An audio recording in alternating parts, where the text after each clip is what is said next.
नमस्कार साथीहरू।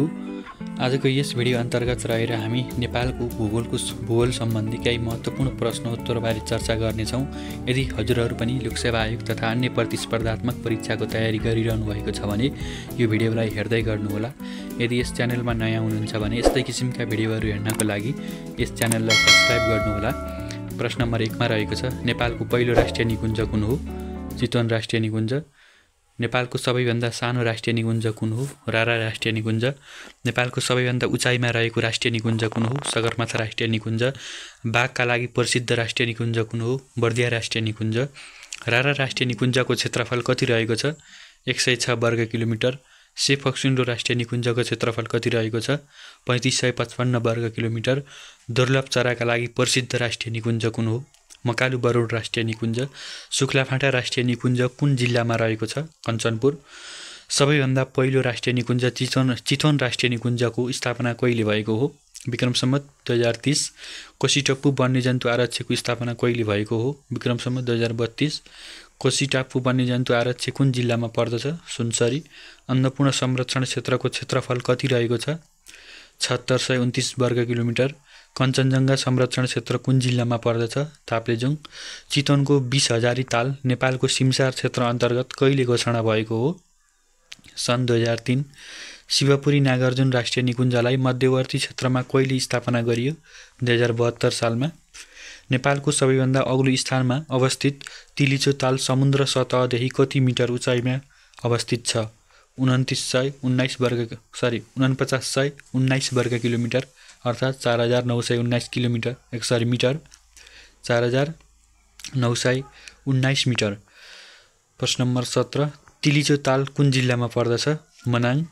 नेपालको सबैभन्दा गहिरो ताल कुन हो? फक्सुन्डो ताल। फक्सुन्डो ताल कुन जिल्लामा पर्दछ? डोल्पा। रारा ताल कुन जिल्लामा पर्दछ? मुगु। गणेशकुण्ड कुन जिल्लामा पर्दछ? रसुवा। सप्तकोशीको ठुलो सहायक नदी कुन हो? अरुण। सप्तकोशीको सानो सहायक नदी कुन हो? लिहु। सप्तगण्डकीको सानो सहायक नदी कुन हो? त्रिशुली। सप्तगण्डकीको ठुलो सहायक नदी कालीगण्डकी। कर्णाली नदीको ठुलो सहायक नदी कुन हो? हुम्ला कर्णाली। कर्णाली नदीको सानो सहायक नदी तिला। सुनकोशी नदीको उद्गम स्थल कुन हो? तिब्बत। कन्काई नदीको उद्गम स्थल महाभारत पर्वत। ठुलो भेरी नदीको उद्गम स्थल मुकुट हिमाल। दुधकोशी नदीको उद्गम स्थल दुधकुण्ड। नेपालको सबैभन्दा ठुलो ताल कुन हो? रारा ताल। रारा ताललाई अर्को कुन नामले चिनिन्छ? महेन्द्र ताल। छोरोल्पा ताल कुन जिल्लामा पर्दछ? दोलखा। फेवाताल कहाँ पर्दछ? कास्की, पोखरा। कुन तालमा माछापुच्छ्रेको मनमोहक छाया पनि देखिन्छ? फेवाताल। रानी पोखरी कसले निर्माण गरेका हुन्? प्रताप मल्ल। घोडागढी ताल कुन जिल्लामा पर्दछ? कैलाली। गोसाइकुण्ड कुन जिल्लामा पर्छ? रसुवा। बेगनास ताल कहाँ पर्छ? कास्की। रूपा ताल कुन जिल्लामा पर्छ? कास्की जिल्लामा। सुके ताल कुन जिल्लामा पर्छ? पाल्पा। बाह्रकुने ताल दाङ जिल्लामा पर्छ। खप्तड ताल कुन जिल्लामा पर्दछ? डोटी। बराहा ताल कुन जिल्लामा पर्छ? डोटी। जगदुल्ला ताल कुन जिल्लामा पर्दछ? जुम्ला। खरी बराहा ताल कुन जिल्लामा पर्दछ? पर्वत। रुद्रताल बागलुङ जिल्लामा पर्छ। बन्जारी ताल कुन जिल्लामा पर्छ? पर्सा। स्यार्पु ताल कुन जिल्लामा पर्दछ? जाजरकोट। बुलबुले ताल कुन जिल्लामा पर्दछ? सुर्खेत। भाले बास्ने ताल कुन जिल्लामा पर्दछ? म्याग्दी। मजुरा ताल चितवन जिल्लामा पर्छ। गिरिदह जुम्ला जिल्लामा पर्छ। जोगीदह उदयपुर। छायानाथ दह कुन जिल्लामा पर्छ? मुगु। रुक्मिणी दह कुन जिल्लामा पर्दछ? रुकुम। कटुवाल दह कुन जिल्लामा पर्छ? काठमाडौँ। सरस्वती कुण्ड रसुवा। ज्ञानकुण्ड धनुषा। दुधकुण्ड सोलुखुम्बु। दामोदर कुण्ड मुस्ताङ। शान्तिकुण्ड कास्की। पापकुण्ड मुगु। मर्स्याङ्दी नदीको उद्गम स्थल कुन हो? दामोदर हिमाल। महाकाली नदीको उद्गम स्थल कुन हो? अपी हिमाल। सेती नदीको उद्गम स्थल कुन हो? सैपाल हिमाल। कालीगण्डकी नदीको उद्गम स्थल मुस्ताङ लेक। जोमसोम कुन नदी किनारमा अवस्थित छ? कालीगण्डकी। बुटोल कुन नदी किनारमा अवस्थित छ? तिनाउ। कुन नदी किनारमा अवस्थित छ भनेको रहेछ यहाँ मोहना। बराहा क्षेत्र कुन नदी किनारमा अवस्थित छ? कोशी। अरुण नदीको मोहना नदीको किनारमा कुन अवस्थित छ? कुन सहर अवस्थित छ भन्न मैले चाहिँ प्रश्न नम्बर 71 को एन्सर दिनु होला। कुन नदीको किनारमा अवस्थित छ भनेको छ, यहाँ मोहना भनेको छ। कुन ठाउँ कुन मोहना नदीको किनारमा अवस्थित छ भनेको छ। प्रश्न नम्बर 71 को एन्सर दिनु होला। त्यसरी प्रश्न नम्बर 72 बराहा क्षेत्र कुन नदी किनारमा अवस्थित छ, कोशी। अरुण नदीको संस्कृत नाम के हो, महापर्वा। मर्स्याङ्दी नदीको संस्कृत नाम शीतपर्वा। लिहु नदीको संस्कृत नाम हेमगङ्गा। इन्द्रावती नदीको संस्कृत नाम सत्यवाहिनी। मादी नदीको संस्कृत नाम माण्डवी। कालीगण्डकी नदीको संस्कृत नाम कृष्णगण्डकी। बुढी गण्डकी नदीको संस्कृत नाम यशोधरा। बबई नदीको संस्कृत नाम सरयू।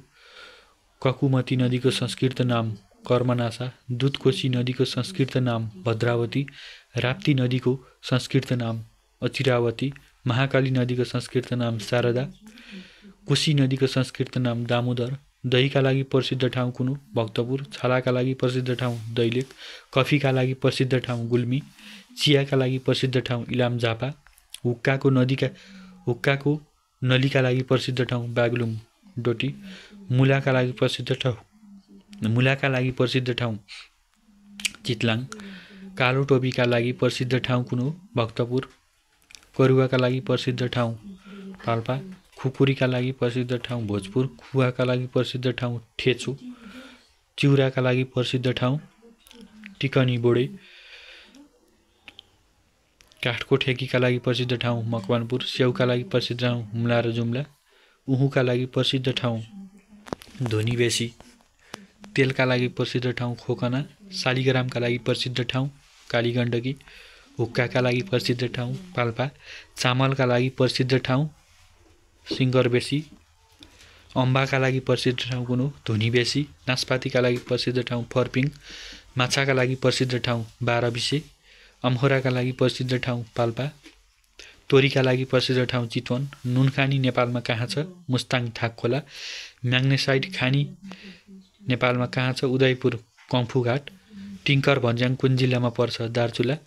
खाङ्लो भन्ज्याङ कुन जिल्लामा पर्छ, ताप्लेजुङ। नाम्जा भन्ज्याङ मुगु जिल्लामा। भाट भोटेनी भन्ज्याङ सङ्खुवासभा। याला भन्ज्याङ डोल्पा। लाप्चे भन्ज्याङ हुम्ला। लोलुङ भन्ज्याङ हुम्ला। काङकुङ भन्ज्याङ डोल्पा। हातुङ झरना तेह्रथुम। राडीपाहीका लागि प्रसिद्ध ठाउँ कुन हो, ओखलढुङ्गा।